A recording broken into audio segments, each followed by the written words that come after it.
Hey, what's up, everybody? Welcome to this week's podcast. I missed a few posts this week because I've been working pretty hard on a few other videos that are coming within the next few weeks, but nothing time sensitive. So this might end up being a short podcast, but don't worry, there's no pre-orders or anything like that I've missed. Only stuff that I really want to talk about, but doesn't have a time limit on it. So let's jump right in. First up, Furtek just released some details about his Neo Geo CD optical drive emulator, and this thing is getting cooler by the minute. So first of all, it's going to be a non-destructive installation, so you don't need to cut anything and nothing's permanent, which is awesome because everybody knows how much I hate cutting up consoles just to have a mod that may or may not be outdated at some point. Next, it could coexist with the existing optical drive, which means you'd probably have to mount it inside, but then you could switch between using the optical drive or the SD card, which is absolutely incredible in my opinion. You could back up and restore saves to the SD card, and it'll reduce loading times, which is obviously a very big bonus for anybody who plays Neo Geo CD games. So this is pretty amazing. It's something that I would really recommend for anybody that has a Neo SD. And while there isn't an official price, Furtek's aiming for no more than 2 digits. So I would assume around $100 after shipping and all that stuff, or less, I guess. But this is absolutely awesome, and anybody with a Neo Geo CD should at least consider this, because with aging drives and lack of replacements, even if my drive was working fine, the fact that I would get to leave it in but still boot games off an SD card is pretty huge for me. And I mean, I guess for me personally, because I'm testing stuff all the time, I'd probably need to get in there and access the SD card quite often. But your average gamer is just going to load up your ROM set and just leave it be. So even if you have to, tape it to the inside of the console so it doesn't flop around or something, it's still a perfectly good solution for your average gamer, because you really wouldn't ever need to mess with it unless you need to add games. So I'm very excited about this. Hopefully I could get one to try out as soon as they're released. And they will be available in about a month. No pre-orders, just whenever he gets them in, he'll start selling them. So I'll keep everybody updated, and thanks very much to Furtek for another very awesome product. Crix has just started selling his new Famicom ROM cart, the Everdrive N8 Pro. And this ROM cart came about because I believe the parts from the original N8 were going end of life. So I guess he figured if you're going to need to change parts, you might as well make it faster and add some features, which is exactly what he did. The Pro version offers faster loading time, as well as multi-save slots and the ability to load larger ROMs, so games that wouldn't work before should probably work now.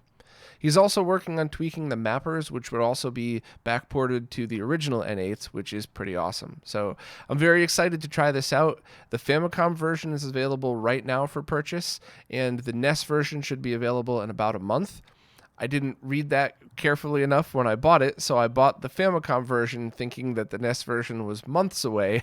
So I guess I'll review it, and whenever the NES version comes out, if anybody wants to trade me or sell it or something, we could do a switcheroo or something like that. But I will definitely have it in and put it through its paces. It should be a fairly quick review because the original N8 series is already a pretty solid ROM cart, so I think I'll just do some quick loading tests and show how the new ROMs work. But mine is en route, so hopefully you'll see that video soon. GameTech just opened up another round of pre-orders on GCDual kits, which are GC video-based kits for the GameCube that are installed internally. They're the same exact quality as the external plug-and-play kits, but they're obviously for people that prefer the internal solution. And I imagine there's a few scenarios in which people would want that. You don't want one other adapter to worry about or anything like that. So it's a great choice for people that want internals. And they're $125 and can be pre-ordered right now from GameTech.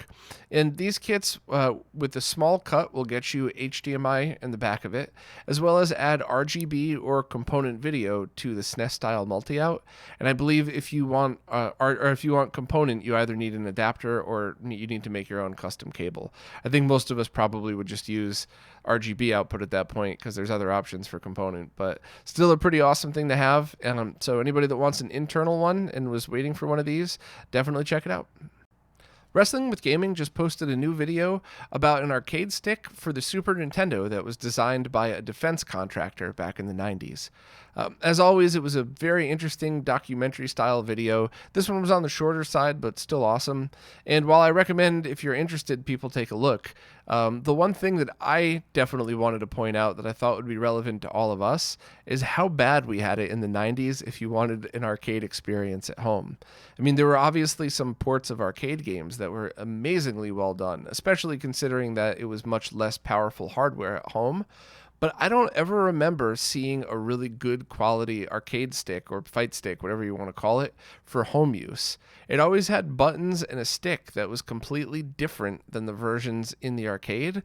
And that even includes Capcom, because their official arcade stick didn't feel or look anything like an actual arcade machine. And that's something that always bugged me. So I didn't realize that this stick was available back then. I probably would have bought it because I still always then and still love Mortal Kombat so much.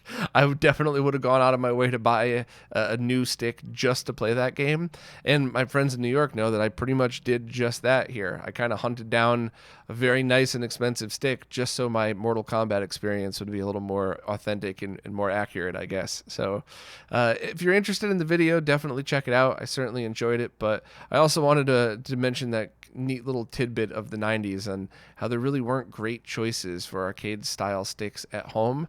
And it's easy these days where you have Google in your pocket to forget that you didn't have that back then. You couldn't just look up arcade schematics and make your own controllers and cut holes in a box and go order from an online shop to get arcade parts. You used to have to know where to get this stuff, making it near impossible for most people. So kind of a neat story and kind of a neat flashback. I try not to harp on anything nostalgia related because I'm always into the stuff that we're working on today, but that was a cool flashback that I felt was worth talking about. This next thing is actually much cooler than it's going to sound at first, so please give me a second. Justin from Console Kits has just launched a website that helps you find deals on arcade one-up cabinets. And remember that Justin's also the person that's really good at giving a realistic expectation of these. So he very often cools down my hatred for them because they're not accurate arcade experiences and there are no other choices, and does bring up how fun they could be for people that don't have access to other stuff or who these things don't matter as much to them. But when he first launched this website and when it was in beta, I was kind of helping test it out and check out some of the deals that were found. And think about something like a Street Fighter arcade one-up machine. Would you pay $400 for an experience that's not really that accurate that you might be able to get a port that's just as good? I wouldn't. But what about $80? Aha. So yeah, that's really what sucked me in. Obviously all the deals kind of blew through for Black Friday, but I'm sure they're going to come back. But as I was testing the site in beta, there was a lot of stuff that would pop up that I really didn't expect it. There was, I think Space Invaders, the cheapest I saw it for was $50. So now, I mean, we're talking less than the price of a mediocre arcade stick for the entire thing.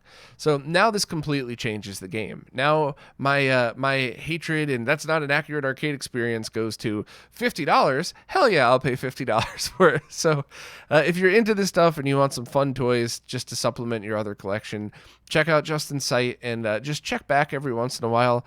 I imagine with the holidays here, it's probably not the best time of year to find this. Maybe I'm dead wrong, but I would assume stuff like this where things are trying to go on clearance are probably best found in the times of years where there aren't a lot of shoppers. But what the heck, it's a free website, so throw in your zip code and let it do some searches. I've been going on pretty much every day hoping to find a super cheap MK machine just for the hell of it. Or I guess the Star Wars one or any of the really cool ones. But basically just throw in your zip code, hit find deals, and it shows you, it sorts it in order of price. So hopefully this would help more people be able to get some fun arcade toys. And for me personally, price is just such a giant factor in all this. And the accuracy levels and everything else I get frustrated with start to matter a lot less when it gets that cheap. So thanks very much to Justin for sharing all of that with us. Both Artemio and Smokemonster were recently featured as guests on the Retronaut podcast, which is pretty awesome because that's one of the most popular podcasts in retro gaming. And it's so amazing to see two awesome people get the recognition that they definitely deserve. So while I don't know if this is a news post, if you will, it certainly kind of is newsworthy to me because it just shows that more of the mainstream retro gamers are starting to realize all of the work and attention that goes into some of the projects that they use. So I just felt the need need to give them a shout out and help promote it. And if you're interested, definitely check it out because it's available everywhere you could find a podcast. So just fire up the podcast app and listen to two of my favorite people give their side of the story on different retro gaming related topics like Mr. and all the other stuff. There's been a pretty crazy update to the HyperFlash 32 project, and something that I definitely didn't see coming. So, a quick recap, Kevin Mellett was originally planning on doing a standard ROM cart style thing for the Virtual Boy, where you throw all the ROMs on an SD card and then use the Virtual Boy's interface and controller to select your game. That got put on hold, but Kevin still wanted to provide the community a way to play homebrew because the previous flash cart that was out there is no longer being made. So the HyperFlash 32 was announced as a single ROM cart replacement, so you could basically just plug it into your computer, load on a ROM, and go from there. Well, that's all changed, and I'm super impressed with the concept. Kevin has worked out a way to make a custom case that's actually, the case in itself is pretty neat. It's a material called FR4, which is a glass epoxy-like finish with a carbon fiber frame. So basically, you could make something and have electronics built right into the case itself, making things a lot easier to fit into smaller spots because you don't have to worry about mounting and stuff like that. The circuit board kind of becomes part of the case. And inside of this, Kevin has also included capacitive buttons and an eInk screen. So that means, provided all the prototypes are working as they should, you throw in your micro SD card with all the ROMs on there, and folders should be supported, and you could use the capacitive touch buttons to select your game before loading it onto the Virtual Boy. And I think this is the one scenario which I would prefer that over using the Virtual Boy's interface to load the game. I'm one of the few people that doesn't get dizzy when I play the Virtual Boy, which is weird because I do get motion sick when playing certain VR games, but I just think this is a much easier way to go about doing it. Now, of course, you need to power it somehow in order to flash the game, but any USB power will work. You know, one of those battery chargers, plug it into the wall, whatever. Any basic USB charger would work. And of course, you know, e-ink screens aren't the fastest thing in the world, so scrolling through to select your game is probably going to be slower, so you still have the option of using a web interface, or a program computer interface to load your games. But this is pretty awesome, and it's also awesome for longevity too, because there are certain projects out there that were designed many years ago and require computer software to do things like load ROMs, and it's not compatible with any of the modern operating systems. So unless you have a virtual machine that could work, or if you have an older computer, you're kind of stuck.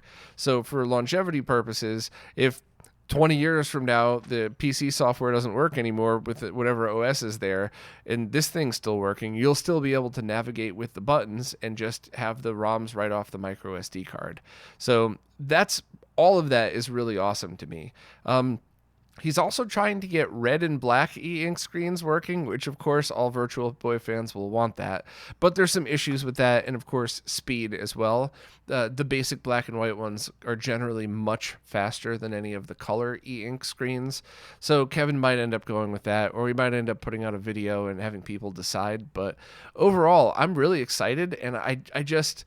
depending how this performs, no one might need the other ROM card after this. This might actually just be the easiest overall way to use something like that, where you normally would have to put your head into a 3D visor just to select your game. So I don't know. I mean, you know, I always like choices, so heck, I hope Kevin makes both of them, but this is super impressive. And I guess another bonus is once e-ink screens have been written to, they stay there until there's more power applied to it. So if, like you see in the picture here, there's Hyper Fighting loaded on, but whatever game that you load, that will stay on the e-ink screen. So even if you don't power it on for a long time, when you go to grab the HyperFlash 32, you could immediately see what game has already been loaded onto it, and you don't have to fumble around and figure it out. So overall, the project just... it went from like, wow, this is great, I'm definitely going to buy one, to I need one of these. So absolutely awesome work. I'm so glad I pre-ordered mine the moment that they were announced. And of course, I'll keep everybody updated. And as soon as it comes out, I'll definitely do a quick demo video of it. Pre-orders have just opened on a new project called the DMG Consolizer, which is essentially a kit that allows you to take the motherboard out of a Game Boy and get 800 by 600 VGA output from it.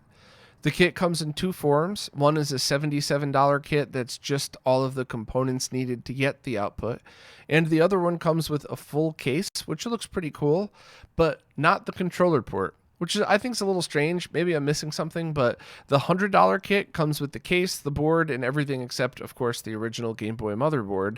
But if you would like to control it with a NES controller, you have to find your own port and then solder that in, although the hole is already cut for it. So not sure why they didn't just pick up a whole bunch of ports and include that with it, but whatever. I still think it's a really cool way to breathe new life into a potentially broken Game Boy.